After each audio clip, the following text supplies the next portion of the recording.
that quitting doesn't mean defeat. Bisa aja kamu quit sekarang, terus tahun depan kamu sukses besar dengan bisnis yang lain kan? Who knows? Bener-bener. Gitu.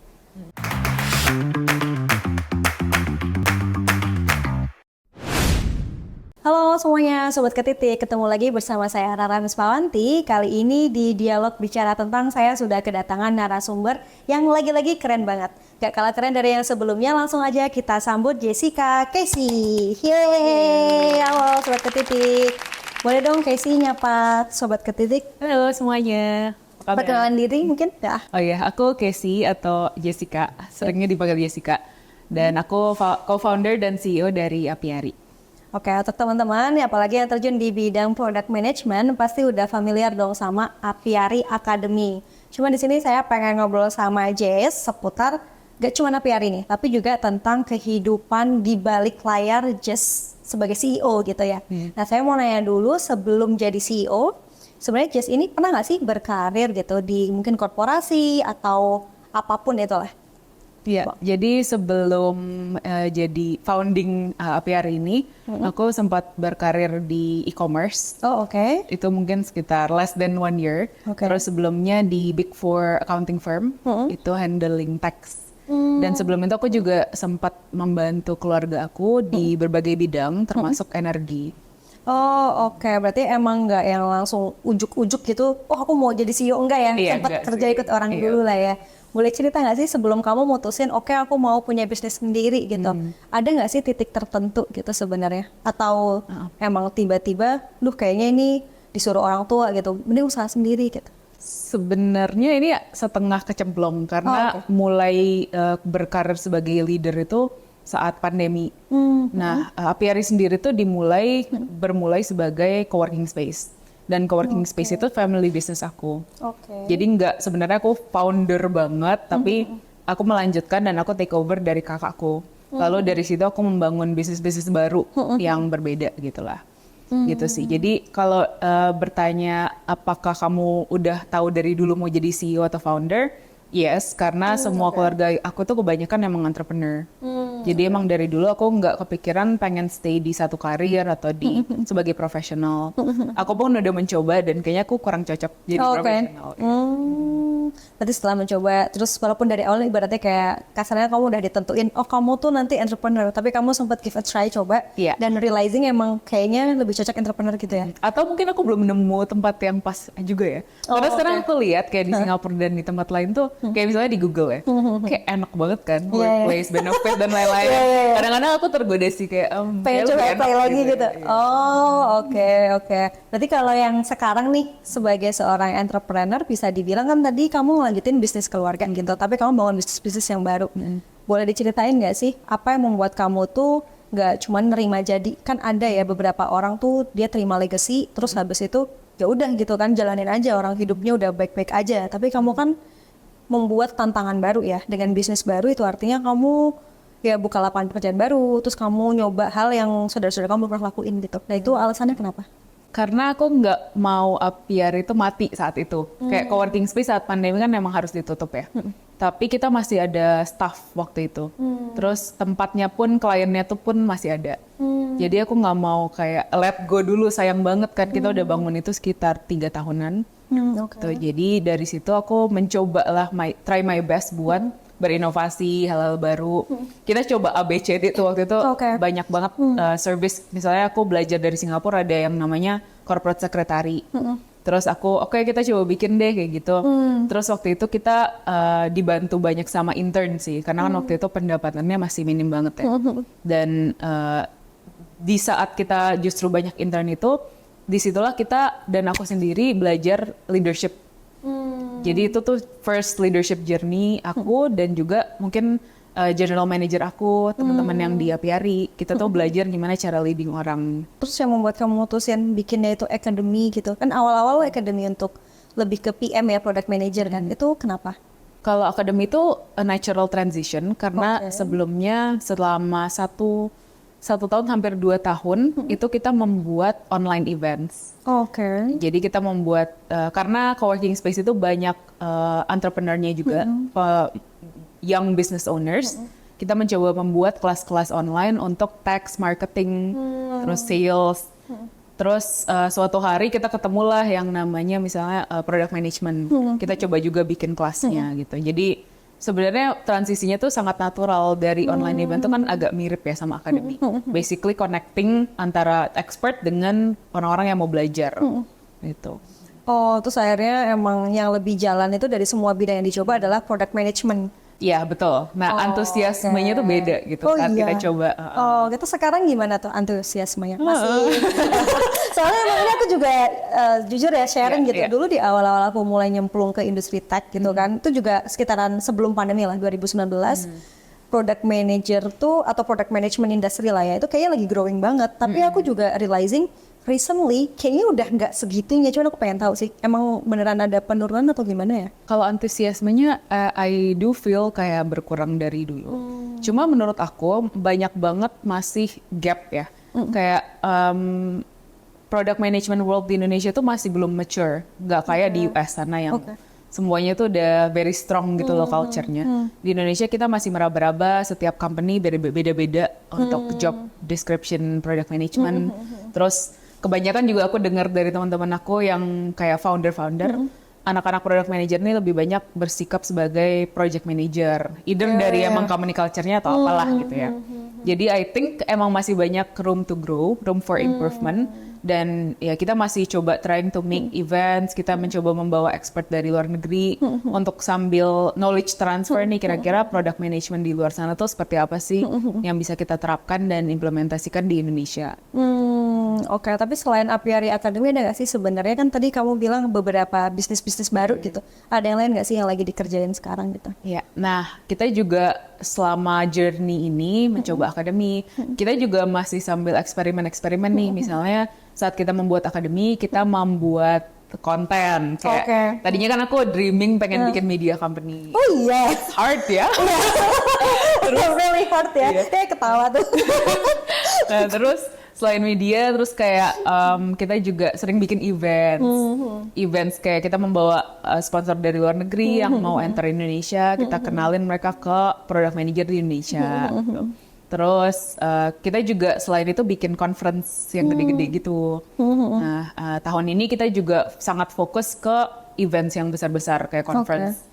Kemarin di bulan Februari kita udah membawa Sean Ellis jadi Growth Hacking Summit. Lalu di Juni nanti kita ada Future of Work Summit untuk HR. Dan di September akan ada Indonesia Product Conference yang tahun ketiga. Karena tahun ketiga kita mau 3 kali lipat crowd-nya. Lokasinya tapi belum tahu di mana ya? Belum fix sih.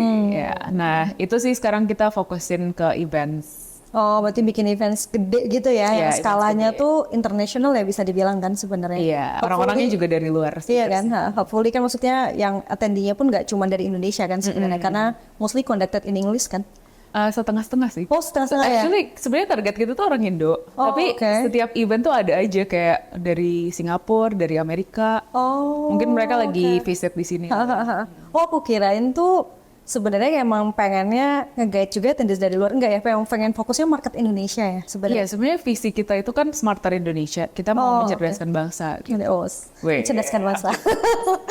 Oke, terus.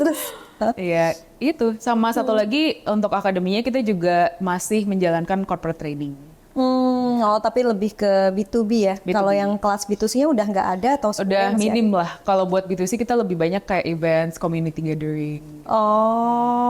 Oke. Berarti benar-benar agak shifting ya. Karena awal aku kenal Apiari Academy kan B2C-nya kenceng banget gitu lah ya ibaratnya. Head to head-nya banyak lah beberapa kompetitor. Cuman recently mulai switching berarti ya? I think salah satu dampak dari tech winter itu sih. Dan sekarang kayak ekonominya juga masih nggak jelas, masih lusu-lusu gitu kan. Jadi kita oke lah kita do something more fun aja. Kayaknya kalau education kan juga udah banyak ya. Iya betul. Jadi sekarang kita kayak do what we do best. Educationnya masih jalanin, tapi itu kayak lebih kayak ad hoc aja kalau ada yang request. Kalau untuk events, inisiatif kita membawakan event-event yang seru, terus kita bawain speaker yang asik, yang bisa sharing knowledge. Oke, mungkin banyak teman-teman yang juga penasaran gitu ya. Meskipun ini start with the family business, tapi kan nggak semua orang yang kamu bawa ke Indonesia itu adalah mulanya kenalan dari keluargamu, kan pasti nggak seperti itu ya. Just in case misalnya ada orang yang kayak penasaran, gimana sih caranya kamu bisa bikin event skala nasional atau internasional seperti itu dan mendatangkan crowds gitu banyak gitu loh. Kayak kamu bisa tahu, oke, this one is the speaker that orang-orang mau nonton gitu. Itu gimana caranya? Based on your journey ya. Oke. Jadi ini bukan teori, jadi based on your journey aja Oke, kemarin iya, tuh iya. gimana gitu. It's an art. Selecting good speakers is an art. Kayak kadang-kadang ada orang yang udah pakar banget di bidangnya, tapi dia nggak jago speaking. Jadi kayak pas di speaking tuh kayak gitu kan. Oh berarti ada proses apa ya itu? Seleksi lah, Seleksi iya. ada ya? Dan I think the most important key itu adalah practice. Jadi misalnya, oke, dia nggak jago ngomong, tapi kita bisa membimbing dia buat jadi a good speaker. Iya betul. Tapi kalau misalnya kita mepet-mepet waktunya nggak sempet lah ya. Iya, iya, Jadi kita harus select misalnya orang yang udah experience bicara di depan, di public. Terus kayak ya selain dia mungkin yang paling bagus kalau memang dia udah banyak followersnya. Dan itu akan membantu events kita juga. Karena kita kan yang baru nih, event baru. Sementara mungkin dia udah ada followernya. Iya. Oh oke, berarti kamu ketika pitching itu pun bukan apa ya, koneksi ya sebenarnya, maksudnya kayak kamu benar-benar selecting terus habis itu kamu pitching ke mereka gitu Iya, ya. kadang-kadang juga ada seleksi, ada koneksi juga. Oh gitu, ada Iya. yang kayak menawarkan diri atau Maksudnya kayak kita udah kenal nih, kayak lo mau jadi speaker gue nggak gitu, oke, kayak temenan, satu komunitas lah gitu. Iya. Oh oke, terus caranya bisa memenangkan hati speaker tuh gimana gitu? Kan ada orang yang mungkin dia tadinya ragu ya, apalagi ini baru gitu. Terus caranya menangin hatinya dia kayak buat convincing, oh this is a really great event for you, bla bla bla gitu gimana? Based on your experience. It's not hard buat kita convince karena event yang kita bikin itu kita selalu mencoba untuk bikin brandingnya bagus, speakernya juga sangat diseleksi. Jadi dia tahu pas dia jadi speaker dia akan ketemu banyak speaker-speaker lain yang keren-keren banget. Jadi itu juga suatu opportunity buat dia networking. Lalu dia juga bisa sharing tentang ide dia atau personal branding dia. Jadi I would say it's not hard buat nyari Karena speaker branding yang kalian udah bagus gitu ya. I think so. Oke. Sekarang kita ganti We try. Oke, itu sekarang itu gimana caranya bikin branding Apiari itu sebagus itu gitu loh? Maksudnya bukan branding dari sisi company ya, maksudku Iya. kayak Branding event dari konsep, events, event yes, konsep yes, ya. Gimana caranya? Kalau kita juga ada beberapa formula, kayak kita kan udah mencoba ratusan ribuan events over the I don't know like 7 years. Oke. Sebenarnya dari aku masa kuliah juga aku sering bikin event. Oke. Dan I think customer experience itu penting banget saat lagi event. Misalnya kalau kita udah menyadari kalau attention span manusia itu kan pendek ya. Iya. Kalau misalnya kayak dia masuk ke ikut event terus seminarnya itu kayak 4 jam, gila itu bosen banget. Iya benar. Iya, orangnya mungkin keluar aja gitu. Jadi kita mencoba menginclude beberapa aspek events yang seru, misalnya kayak quiz berhadiah, terus kayak banyak interaction lah saat ada acara itu. Terus at the end kita selalu ada grand prize.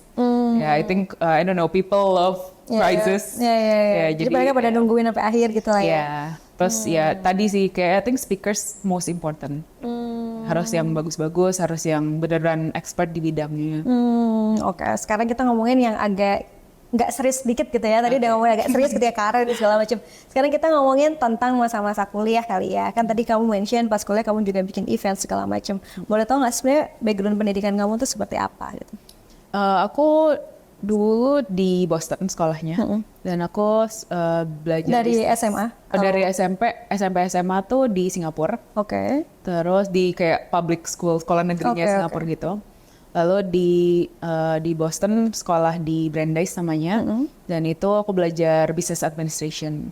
Oh. Cuma itu cukup general banget sih yang dipelajari, kayak misalnya 2 kelas accounting, 2 kelas finance, jadi agak mix gitu.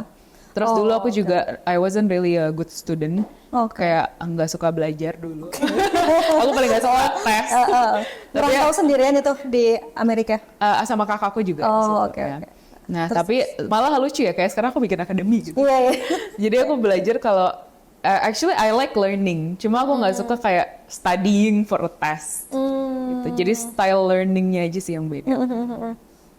Oke, lumayan menarik ya. Dan awal-awal karir makanya kamu tadi ngambilnya ya kayak relate to text itu karena kuliah kamu berarti ya sebenarnya.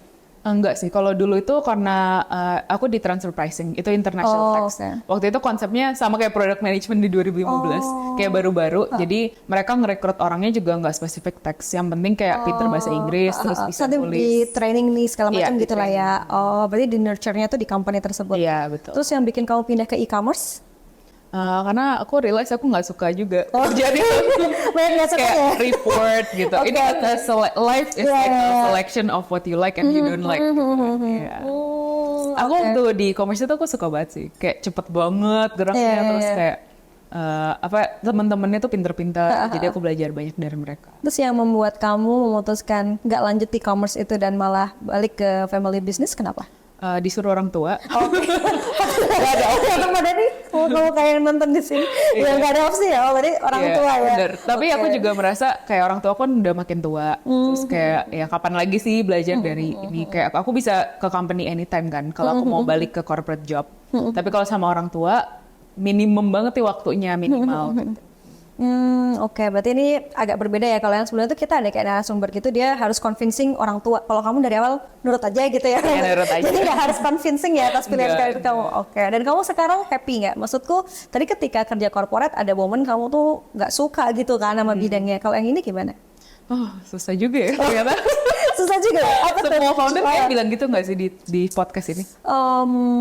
Nggak semua ya gitu. Kayak ada beberapa orang yang kalau yang sebelumnya gitu kita ada ngundang expert di bidang transformasi digital, dia emang katanya sih beliau tuh passion banget gitu loh, doing what he does gitu. Nah, itu udah bertahun-tahun gitu dia ngelakuin itu. Nah, kalau kamu gimana?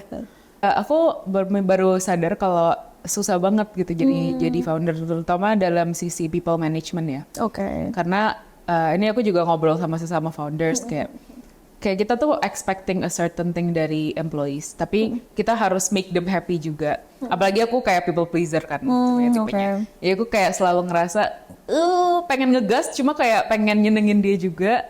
Jadinya kayak aku malah stuck gitu di tengah-tengah. Ya, jadi itu kayak it's also an art yang harus aku pelajari, gimana cara deal with people, gimana cara managing people. I am still learning a lot setiap hari. Jadi ya itu sih, it's a tough process. Dan aku juga baru join kayak community entrepreneurs gitu. Itu sangat membantu. Kayak support system sesama founder, kita bisa cerita-cerita, kasih tips satu sama lain. Oke, berarti sebelumnya kamu nggak ada kayak community buat kamu lean in sharing gitu, belum ada sebelumnya? Baru-baru ini Sebelumnya join? ya. Oke. Sebelumnya cuma kayak pertemanan sesama founder, cuma ini kayak beneran community yang kita harus ketemu setiap bulan. Oke, menarik tuh. Dan itu untuk join ke komunitas, siapa tahu ada founders lain yang nonton gitu ya. Untuk join ke komunitas itu caranya gimana? Bisa apply, namanya Entrepreneurs Organization. Aku join yang accelerator-nya. Oke, itu lokal, maksudnya Indonesia. Dia global, tapi ada kayak Ada chapter-chapter. Oke, menarik sih, baru tahu juga. Oke, berarti mereka bisa apply kalau misalnya cukup pengen terkenal. punya apa ya, sharing sessions yang positif gitu lah Iya, ya. betul. Oke, dan itu sangat bantu kamu. Yes. Kalau sebelum ada itu gimana caranya kamu deal with the problems gitu? Kan sendirian atau ada co-founder lain selain kamu? Ada co-founder, tapi dia lebih kayak advisor, dan dia juga product person. Jadi terutama dalam sisi technical dia sangat membantu, dan people management juga sangat membantu sih, karena dia sangat experience. Selain consulting sama dia, aku juga banyak consult sama my friends, teman-teman yang founder juga. Kalau aku misalnya feeling stuck sendiri, either aku baca buku atau aku ngobrol sama orang-orang lain. Oke, berarti emang jangan dipendem gitu ya. Iya. Kayak tetap harus disalurkan ya, bahasanya entah itu dengan buku atau itu disalurkan dengan ketemu orang gitu ya. Kalau kamu nggak ngapa-ngapain dan diem aja, ya makin stuck lah di situ gitu. Oke, menarik sih. Sekarang kita ngomongin topik yang lain nih. Karena Jess sendiri adalah seorang perempuan gitu kan, dan di bidang teknologi apalagi ya. Dari sekian banyak bidang, ketika kamu emang harus terjun ke family business, itu apakah emang keluarga kamu tuh pengennya industrinya teknologi gitu? Karena kan awalnya co-working, which is bukan tech related ya kalau co-working kan. Tapi apa yang membuat kamu lebih kayak mendalami industri teknologi gitu? Sebenarnya juga bukan suatu keputusan kayak aku maunya teknologi. Cuma waktu itu emang keceplok aja sih. A lot of things in my life itu kayak ngalir aja gitu. Ya cuma waktu itu juga mungkin belum terlalu banyak yang focusing on digital skills. Oke. Dan selalu dibilang-bilang kayak oke, ada 9 million talent gap kan ya di digital. Jadi makanya waktu itu kita juga fokusnya di situ. Dan aku juga involved di kayak komunitas startup gitu. Dan aku rasa oke, koneksi aku cukup kuat di situ di luar negeri. Jadi mungkin bisa datangin orang dari luar juga.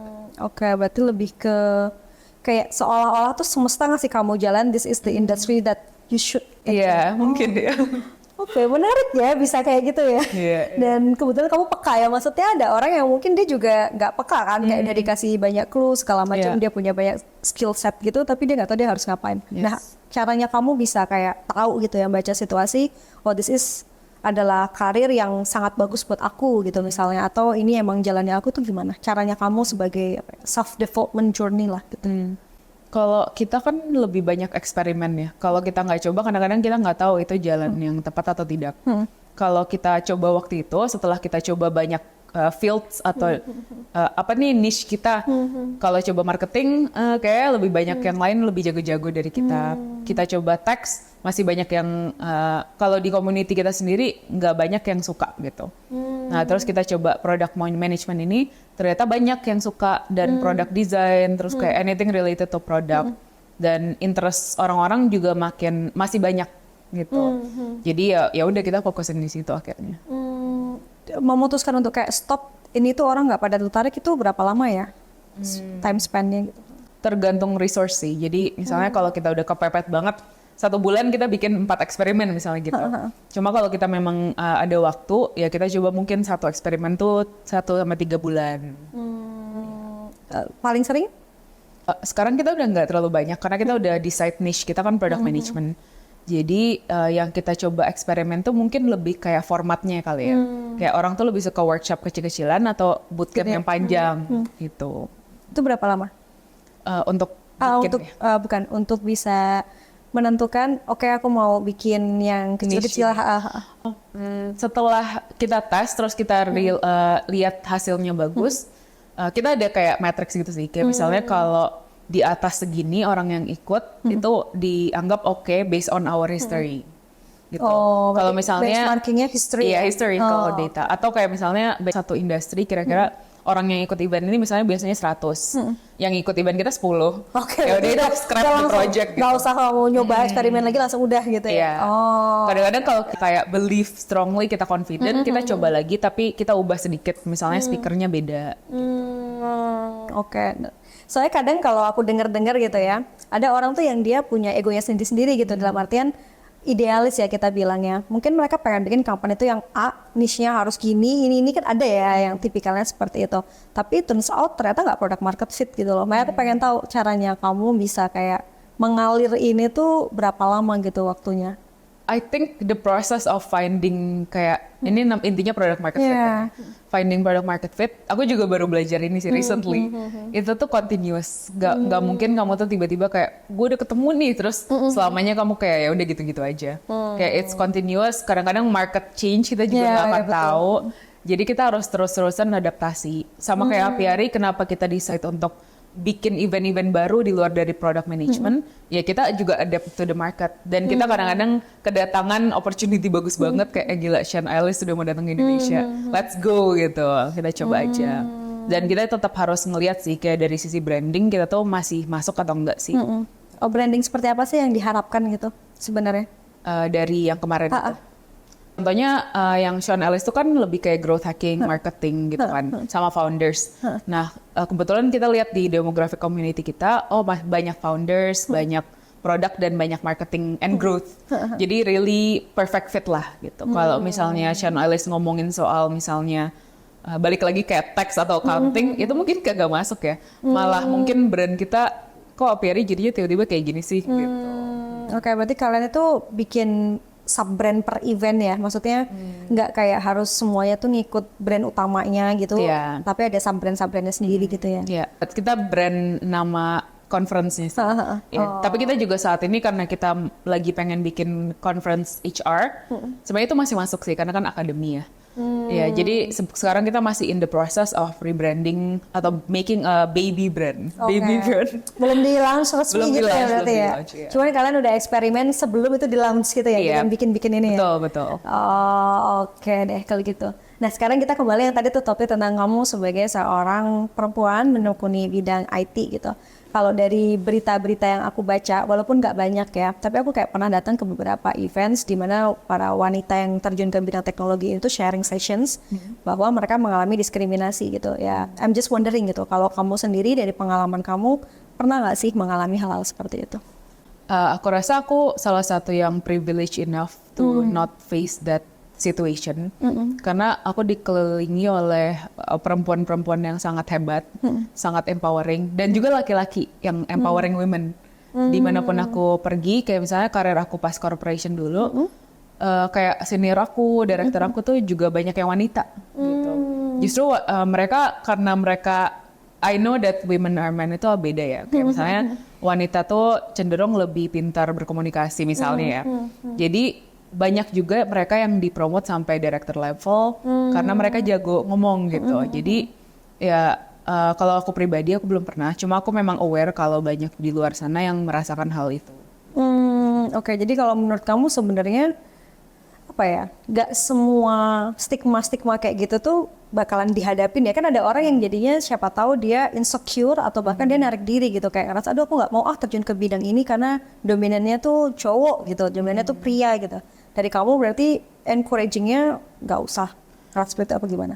I think in this day and age udah 2024 banyak banget kayak komunitas, program-program dan banyak juga public education yang mengangkat women empowerment, terus misalnya special STEM courses buat women.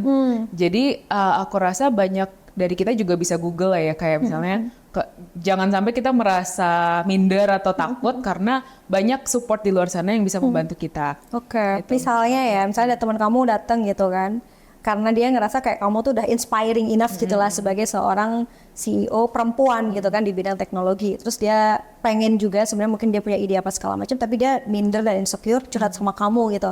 Apa langkah-langkah yang akan kamu kasih tahu ke dia supaya dia ini nggak merasa insecure gitu? Based on your experience gitu. Ini insecure karena dia female. Karena dia female, kayak ada ketakutan gitu loh. I would say just do it sih. Oke, jadi notice gitu ya, kayak udah lakuin aja gitu. Karena aku juga dari dulu orang kayak, aku juga introvert parah kan. Terus kayak aku dari dulu tuh kayak, bisa nggak ya gue kayak gini? Iya, kan ada ya, maksudnya kayak kalau laki-laki jujur aku nggak pernah ya ada cowok temen gitu curhat, duh aku insecure nggak pernah kayak, ini kalau cewek gitu loh, ya? Iya loh, aku ada soalnya gitu. Jadi aku pengen tahu kalau dari sisi kamu, karena aku belum pernah jadi seorang CEO perempuan ya, jadi aku nggak bisa advice gitu kalau mau membuat bisnis tuh gimana gitu. It's so funny, teman-teman aku yang cowok juga curhat sama aku soalnya kayak, bisa nggak ya gue kayak gini? Iya, kalau aku malah nggak pernah teman cowok yang curhat. Jadi ya menurut aku kan juga udah menelusuri kayak baca buku gitu. Kayak kalau gue merasa gue nggak pede gimana ya? Ya intinya mau nggak mau you have to terjun gitu. Kalau kamu nggak melakukan itu, kamu nggak akan bisa go to the next step. Kayak kamu bakal stuck di ketakutan kamu aja gitu. Kamu memilih stuck di ketakutan atau kamu memilih go to the next step walaupun kamu gagal. Intinya itu kan takut gagal kan. Dan on top of that ya carilah support di luar sana kayak community of women entrepreneurs yang bisa kasih kamu advice. Udah banyak banget lah di luar sana. Banyak events juga setiap minggunya kayak women leaders gitu-gitu.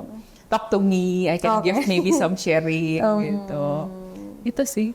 Oke, menarik sih obrolannya. Kalau gitu kayak kita udah lumayan lama nih, udah hampir 1 jam. Kamu bisa mungkin kasih tips and trick gitu ya tentang apapun ke teman-teman gitu.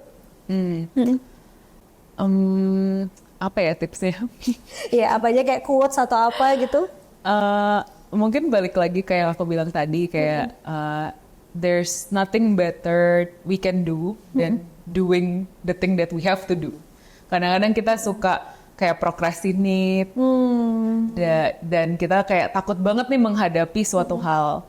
Yang aku pelajari ya selama pun kita coba menghindari hal ini, akhirnya kita harus tetap melakukan hal itu. Gitu. Jadi coba aja memberanikan diri untuk menghadapi itu walaupun kamu takut. Oke, jangan ditutup deh, kalau itu aku jadi via lain. Kamu pernah nggak gagal sebenarnya? Iya, of course. Banyak banget kayak program-program appearing kayak gagal, eksperimen-eksperimen kita gagal. Oke, terus gimana tuh caranya kamu overcome dengan kegagalan itu? Kan maksudnya gagal tuh most likely rugi ya gitu. Iya. Gimana? Aku pun belum menghadapi kesuksesan yang segitu gede gitu with Apiari. Oke, kadang-kadang events kita sukses, cuma I wouldn't say Apiari itu udah kayak autopilot bisnis. Aku harapannya tuh ke depan Apiari bisa jadi autopilot, bisa lebih besar dari sekarang dan orang-orangnya tuh mantep-mantep lah. Dan aku bisa hire kayak C-level gitu. Jadi aku kayak udah gue komisaris aja lah gitu. Jadi aku juga masih belajar dalam saat ini jatuh bangun. Makanya kenapa aku terus belajar. Aku terus baca buku. Setiap aku stuck di something aku baca buku itu. Aku ikut accelerator entrepreneur ini. Jadi I'm still going gitu. Aku belum di tahap dimana aku bisa ngelihat ke bawah gunung. Aku masih mendaki gunung. Jadi bagi teman-teman di luar sana yang kayak mencoba membuat startup, we are doing it together. Aku belum kayak kita masih sama-sama lah gitu belajar. Berarti caranya kamu menghadapi kegagalan tadi dengan baca buku gitu-gitu ya? Support system. Boleh rekomendasi mungkin buku yang oke gitu untuk dibaca teman-teman? Ada nggak your favorite books gitu? Atau mungkin wishlist book gitu?